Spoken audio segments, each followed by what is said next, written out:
লুকোচুরি গল্প। প্রকাশ্যে লিভ টুগেদারের কথা বলে তোপের মুখে পড়েছেন ছোট পর্দার অভিনেত্রী ও সঙ্গীত শিল্পী জিনাত শানু স্বাগতা।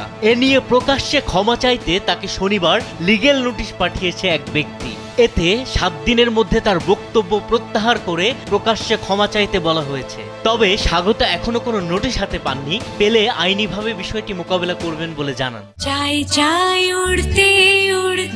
প্রথম বিচ্ছেদের 3 বছর পর চলতি বছরের জানুয়ারিতে বন্ধু ও প্রেমিক হাসান আজাদকে বিয়ে করেন স্বাগতা।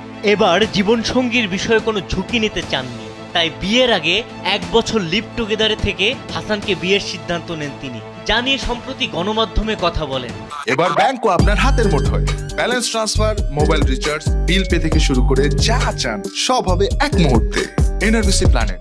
এরপর স্বাগতার এমন বক্তব্যের বিরুদ্ধে সুপ্রিম কোর্টের আইনজীবী মোহাম্মদ মিসবাউদ্দিন চৌধুরীর মাধ্যমে তাকে লিগ্যাল নোটিশ পাঠান আরিফুল খবির নামক একজন ব্যক্তি। তাতে উল্লেখ করা হয়, ইসলাম ধর্মে বিয়ের পূর্বে নারী ও পুরুষের মধ্যে সহবাস বা লিভ টুগেদার করা সম্পূর্ণরূপে হারাম।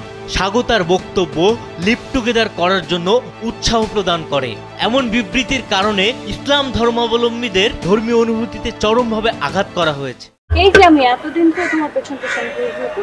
বিষয়টি জানতে পেরে লিগ্যাল নোটিশ করা ব্যক্তির উদ্দেশ্যে স্বাগতা বলেন, আমি কাউকে লিভ টুগেদারে উৎসাহ দেইনি। এটা যার যার ব্যক্তিগত রুচি ও পছন্দের বিষয়। আমার আগেও অনেকে লিভ টুগেদার করেছেন। আমার কথায় কেউ উৎসাহী হয়ে লিভ টুগেদার করবে বলে আমি মনে করি না। যার অনুভূতিতে আঘাত লেগেছে তাকে অনুরোধ করব তিনি যেন তার ধর্মীয় ও সাংস্কৃতিক নিয়ম মেনে চলেন। আমার নিয়ম তাকে মানতে হবে না। আমি কোন বাস্তবতায় কি করেছি সেটা তিনি বুঝতে পারবেন না। স্বাগতা আরো বলেন, আমি যাকে বিয়ে করব তাকে আগে বুঝে নিয়েছি, তাতে সমস্যা কোথায়? দুজন প্রাপ্তবয়স্ক মানুষ নিজেদের সম্মতিতে লিভ টুগেদারের সিদ্ধান্ত নিয়েছে, তাতে আমার ভুলটা কোথায়? আমার পরিবারের তো আপত্তি ছিল না। আমার প্রথম বিয়েটা তো অর্ক করেনি। বিয়ে নিয়ে আমার মধ্যে ভয়ভীতি কাজ করছিল, যদি আগের বারের মতো আমাকে অত্যাচার সহ্য করতে হয়, আবার যদি একই রকম ঘটনা ঘটে। এই কারণে বিয়ের সিদ্ধান্ত নেওয়ার আগে নিজেদের ভালোভাবে বুঝে নিয়েছি।